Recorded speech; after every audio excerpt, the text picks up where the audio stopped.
That feel good when you're inviting everybody in. So welcome everyone.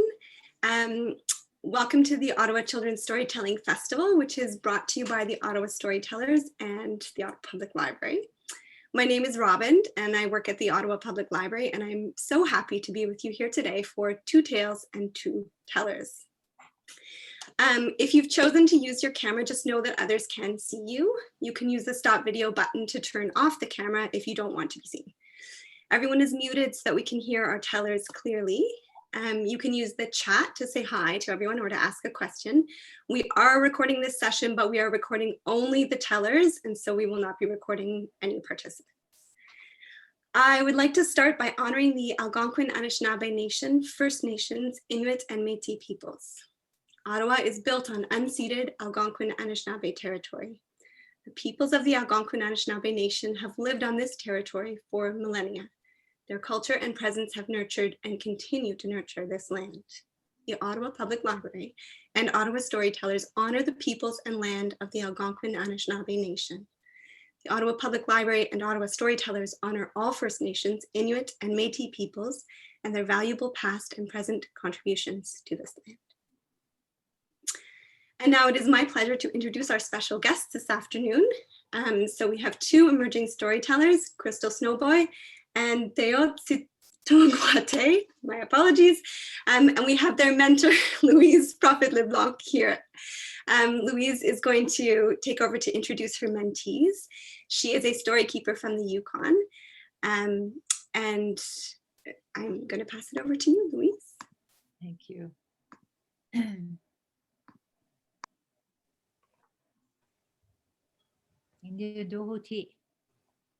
Say good morning to you in my language. I'm so happy to be here this morning. We've already smudged, and we called on all of our ancestors to help us and to join with us in celebrating two wonderful women who have decided that they want to be storytellers. And when I was a young woman, I used to sit and listen to elders, and I used to think to myself, one day, I hope I could tell stories. And these two women have taken the courage, and they're going to share two different kinds of stories. And I would like to introduce Teiotsistokwahte, and I haven't learned to pronounce her name properly. She's from the Haudenosaunee, actually. And Krystal SnowBoy she's the First Nations Cree from Teiotsistokwahte. And Teio is originally from Ganawage, but she lives in Ottawa. And both of them work with little children in the early childhood development program. So this seems to be very wonderful that they're able to come into a mentorship program so that they can hone their talent so that they can tell stories to children. Now, I should say that your first storyteller is Teiotsistokwahte, and she is doing something really remarkable and different. Well, both are remarkable, but she's doing something different in that she's telling dream stories. And she said she'll have to stand up for this one. So without further hesitation, because we don't have much time, I really welcome some of the children I see on the screen. They know these two storytellers. They're part of the Odawa Early Childhood Development Program. I welcome them too.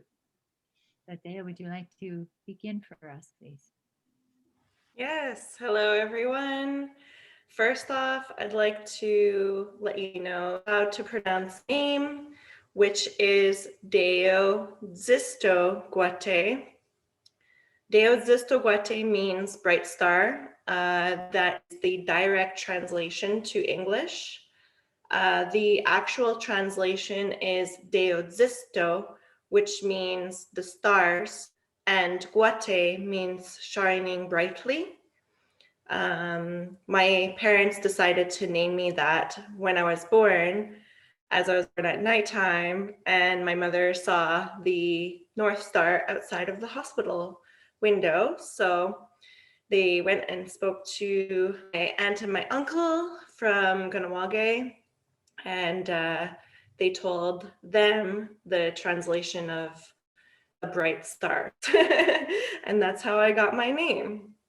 I recently started using it and I'm really proud to use it. Before I was very shy and not so confident in using it. So I think it's really important if you do have an Indigenous to welcome it into your life and try to use it a little bit more. Okay, so that being said, I'm gonna go on and start my story. There was a little girl named Mazikeen. She was 5 years old. One morning, she got up and got dressed in her favorite outfit.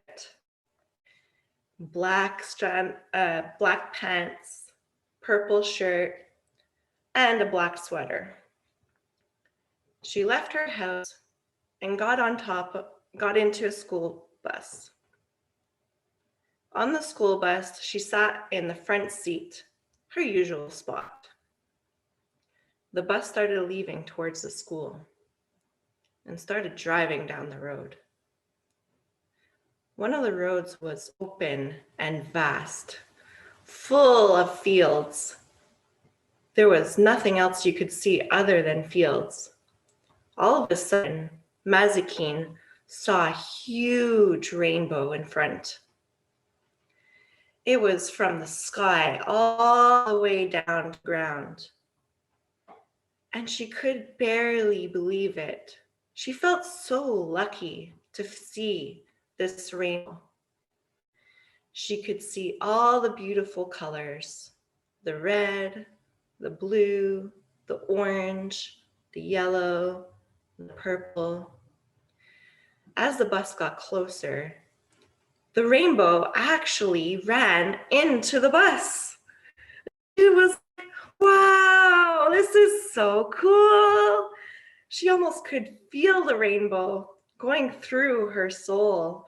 She felt so lucky and happy that when she got to school, she had the best day in the world. She was so happy and giddy and had a lot of fun playing with all of her friends. That evening, when she got back on the bus, it was dark and the bus started bringing her home. She sat in the front seat again. And this time, she saw all of the shiny stars and the moon. But the moon wasn't the normal color. It was red, bright red. She felt so lucky. She's never seen the blood moon before. Usually, it's too cloudy and too rainy. She got home. She felt so lucky to be able to see the rainbow in the morning and the blood moon at night. She thought, what else could happen? She lay down in her bed. She put her head on her pillow and she fell swiftly asleep. Mazikeen usually has a lot of dreams when she's sleeping. And this night, she fell deeply into a beautiful dream. In her dream, she opened her eyes, and all of a sudden, she was inside of a mall. She could see long corridors in front of her with all of the shopping stores lined up one after the other. She also saw a lot of other people she didn't recognize walking up and down the corridors. She knew this mall because she had dreamt about it before. So she said to herself, I'm going to get on the metro. It's a type of train. So she turned left towards the train and started walking down the corridor, down the stairs, down to the metro. She got onto the metro and sat right next to the window on the hand side of the train. The train left the station, started moving through the deep, dark tunnels. Then, all of a sudden, the tunnels started being really bright, and they started floating over top of a lake. And she's like, how did this happen? I was in a tunnel, and now the train tracks are going over a lake. This is pretty cool. The train kept going forward, and Mazikeen saw in her dreams islands starting to pop up on the right-hand side. She saw around 5 islands. They were so beautiful. She felt so euphoric, really happy. She recognized those islands. The train started to slow down and to a stop. She got off the train because she wanted to go see what was in the town. She saw a house that she recognized from a previous dream. In the previous dream, the house was purple, but this one was blue and faded. You could see some of the wood coming through the paint. She got closer and closer to the house, and the house had a door that was round, like this. It was all black. There wasn't a door frame. So she got the chills. She was like, oh, kind of creepy. Oh, what is this house? As she got closer, she noticed it was a haunted house. So she was so excited. She's like, I'm gonna go inside this haunted house. So she steps in onto a platform in the front entrance of the house. And the platform started to sway forwards and backwards, forwards and backwards. Then the platform launched her forward and it turned all black. She started falling deep down. She didn't know where she was. Then she opened her eyes. She was inside a mall again. She wondered, how did this happen? I was just trying to go home.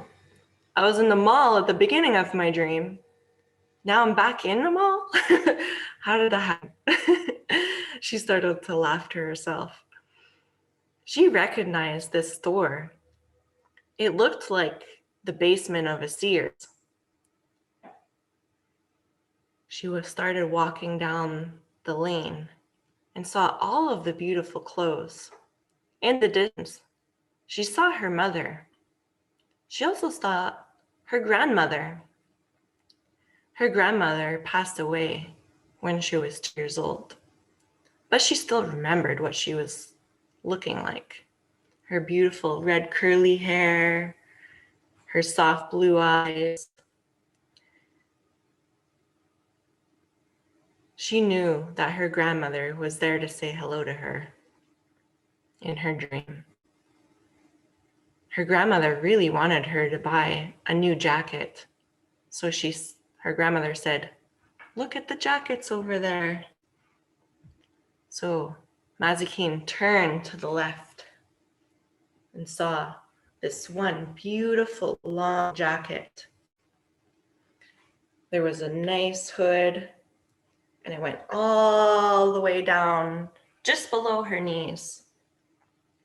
She saw the beautiful beading down the zipper all the way down, and she saw the beautiful leather piping on the bottom of her jacket, as well as the beading. All of a sudden, the jacket randomly was on her, and she could see herself. This had never happened to her before, where she'd see herself. The jacket looked so beautiful on her, and there was even a round emblem here that looked like the 4 direction symbol. That morning, she woke up. She ran to her mother and told her mother all about the story. She retold it exactly how I'm telling you now. But she remembered that in the dream, her grandmother actually put the jacket on her. Her grandmother put her jacket left arm on, right arm on, and even zipped the jacket all the way up for her and gave her a really tight hug. She felt so loved by her grandmother, so comforted, and very, very lucky to have been seeing her grandmother even after she passed away. And that's how I remember the dream that I had last night. Thank you.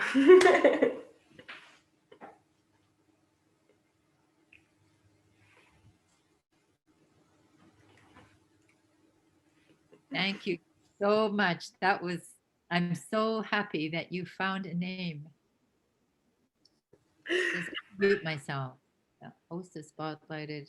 I'm reading things on my screen right now. Did you all enjoy that? Did the children enjoy it?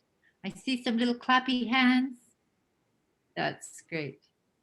So I wanted to just introduce my next guest who has already smudged. I don't know if people know what a smudge is, but it's a burning of some medicine plants. And oftentimes people take a little piece of sage and they will light it. And it will just give off a nice little fragrance of smoke. And this helps our next storyteller, Krystal. When she's nervous, it helps her. Now she's she's First Nation from Teiotsistokwahte. She's Cree. And when she was growing up, she had some very wonderful teachers. So she's going to tell some of these stories and she'll introduce the story. Okay. Thank you, Krystal. Everybody. Hoje é a Krystal SnowBoy and Sangason de Teiotsistokwahte. And I would like to tell you a story that I've heard about legends from long ago. And they're one of my favorite stories because there's good. There's a lot of good in them. And my story is called Treaty with the Little People. A long time ago, before cities came to be, the Cree people had formed a friendship with the ones they called the Little People. The Crees formed a treaty with their friends that stated that the Little People would take care and keep a watchful eye on the village's children, while the men went hunting and while the women would tend to the teepees and make clothing for everyone in the village. The Little People were known to have a mysterious magic that would help them become invisible. They would show themselves to the Crees because they trusted them and they were very good friends. Then one day, some strangers arrived by the village shores. They came from a giant wooden boat. The sails looked like clouds and the people inside started coming out. The strangers from the big wooden boat looked really strange themselves. They had big pointy hats and pointy-ended shoes. They were curious to see them, so the Crees asked the strangers, "Who are you?" And the strangers replied, "We are newcomers who have come to explore these lands." The Little People were frightened as they've never seen these people before. So they used their magic to become invisible. so they couldn't be seen by the newcomers. The Crees were friendly and kind-hearted, so they offered the newcomers a warm meal for them to eat. The newcomers were happy to eat a hot meal as they were sailing for months and months. The Crees helped the newcomers make a camp near the Cree village. Days went by and the newcomers became curious of the Cree village, so they decided to explore a little bit. They walked into the village and saw all the teepees and noticed there were many children playing hide and seek, running through the village. But they didn't see any of the parents, which was very odd. Since the little people were invisible, they didn't know the children were being taken care of, as they didn't see the little people next to them.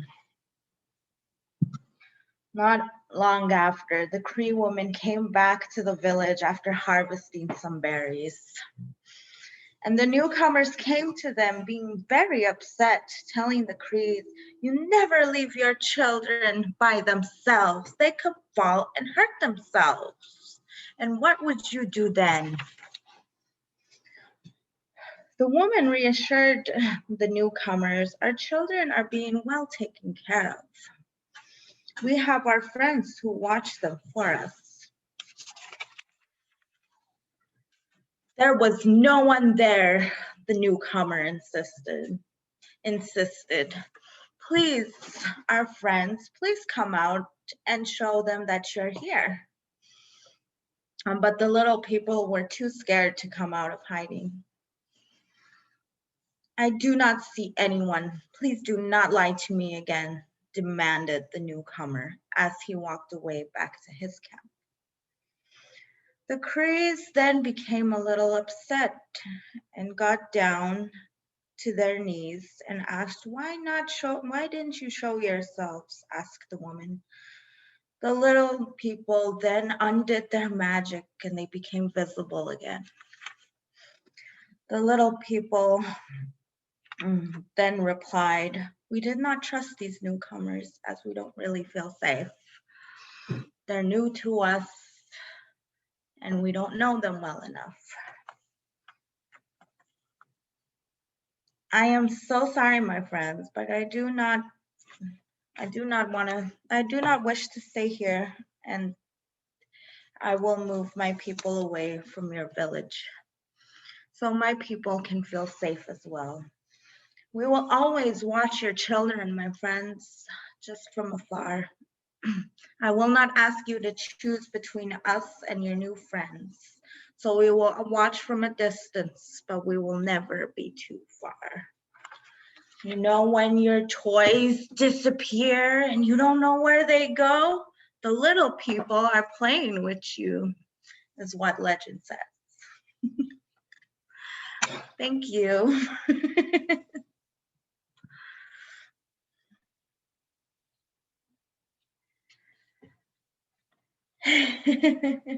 Thank you so much. Thank you. Yeah. So the next time any of you children and adults lose something, you can just be reminded of the beautiful Cree stories about little people that they probably cached them away.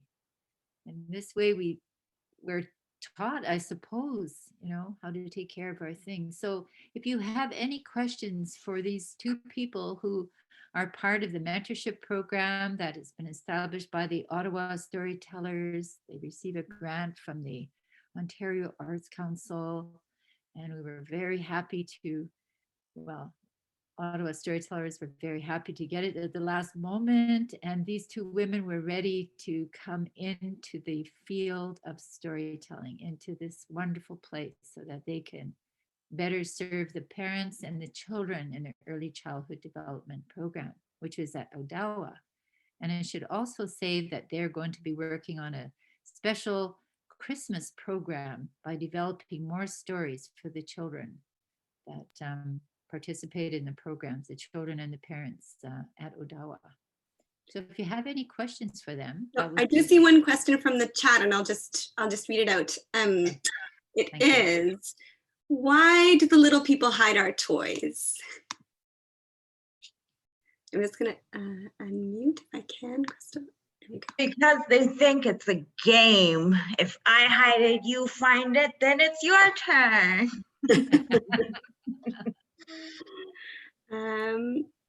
And then we have lots of comments thanking you as well. So I would add my thanks to that. Thank you to all three of you for being here today and for sharing your stories with us. And for those of you who are, oh, does someone have a hand up? I think I see someone with a hand up. Let me see if I can. Vienna, do you have something you can put in the chat? It doesn't look like I can do much more than that.